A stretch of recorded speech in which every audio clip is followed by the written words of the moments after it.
Per Castelfranco è stata una notte pesantissima, perché avete visto che il Muson ha raggiunto il picco storico dei 3,77 m, non era mai successo.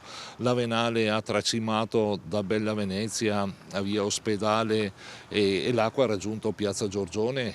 La copiosità della pioggia non ha consentito di scaricare in tempo reale. È stata una notte lunghissima per Castelfranco Veneto, dove il combinato disposto di Muson dei Sassi e Avenale ha segnato ore emergenziali. Tanti gli allagamenti dal centro a Bella Venezia, ma assicura Marcon poteva andare molto peggio. Fortunatamente a Castelfranco Veneto sono state realizzate dalla Regione 2 casse di espansione importanti, una che lamina appunto l'Avenale, l'altra il Muson, e questo ha consentito che non si concretizzasse un'apocalisse in città, pur patendo dei disagi importanti. Di evento straordinario, numeri e grafici alla mano, parla la stessa Protezione Civile. Questo è il territorio di Castelfranco Veneto, i 100 mm sono proprio concentrati nella zona centro-nord di Castelfranco e poi tutta la zona verso nord, verso Asolo, Castelcucco.